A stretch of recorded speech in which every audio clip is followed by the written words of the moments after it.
Assalamualaikum warahmatullahi wabarakatuh. Saya Nadia Gita Paramita dari kelas tingkat 1 Teknologi Laboratorium Medis D4. Saya di sini akan menyelesaikan tugas agama, yaitu tugas video. Di sini saya akan membacakan cerita tentang kisah Nabi Daud alaihissalam dan seekor ulat, juga tentang kisah serigala yang beriman kepada Rasulullah.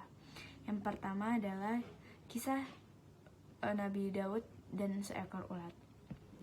Nabi Daud alaihissalam merupakan salah satu nabi yang sangat taat kepada Allah Subhanahu wa taala.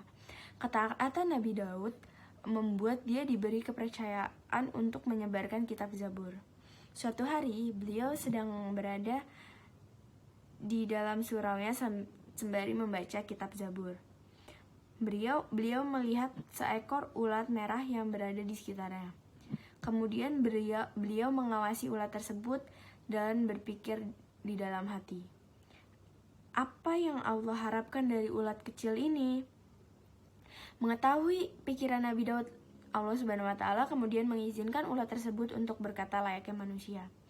Ulat merah itu pun berkata kepada Nabi Daud, "Wahai Nabi Allah, Allah Subhanahu wa taala telah mengilhamkan kepadaku untuk membaca tasbih Subhanallahu walhamdulillah wala ilaha illallah akbar sebanyak 1000 kali pada siang hari. Dan pada malam hari Allah Subhanahu wa taala mengilhamkanku untuk membaca Allahumma sholli ala Muhammadin an-nabiyil ummi wa ala alihi wa sahbihi wa salim sebanyak 1000 kali juga."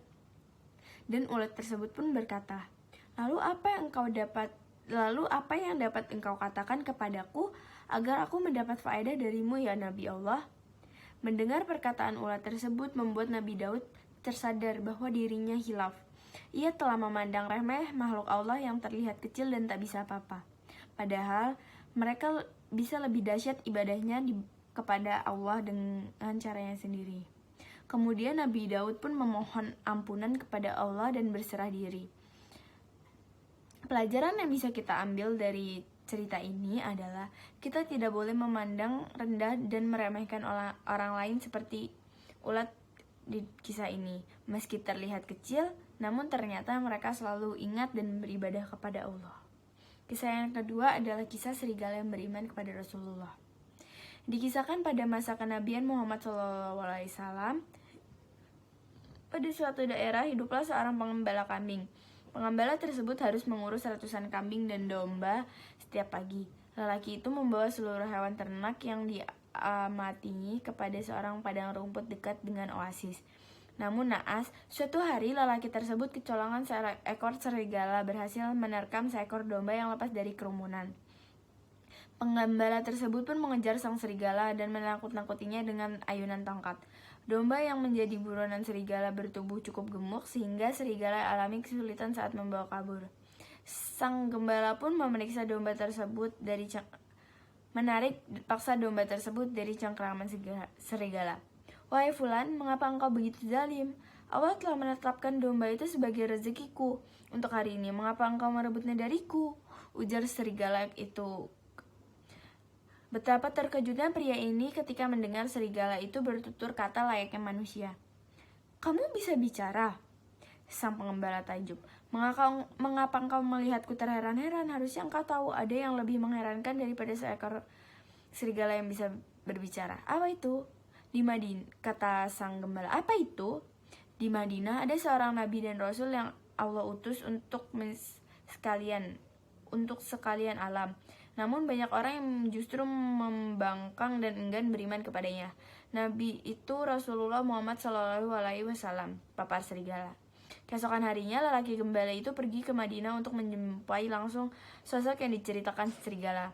Perjalanan yang tidak mudah ia tempuh dengan penuh kesabaran dan sampailah ia di Madinah. Kemudian, Rasul membenarkan kisah gembala bahwa seekor binatang yang terang-terangan menunjukkan rasa imannya kepada Allah dan Rasulnya. Lebih lanjut, hal itu ternyata termasuk tanda kian dekatnya dari akhir. Yang demikian itu adalah salah satu tanda kiamat, sabda Muhammad SAW. Kisah ini termasuk dalam hadis riwayat dari Abu Hurairah dan Abu Sa'id Al-Khudri serta Imam Ahmad. Pakar tafsir Ibnu Katsir menilai sanadnya sahih. Dari kisah ini diharapkan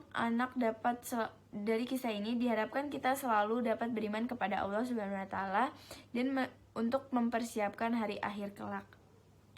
Sekian dari saya, kurang lebihnya saya mohon maaf. Wassalamualaikum warahmatullahi wabarakatuh.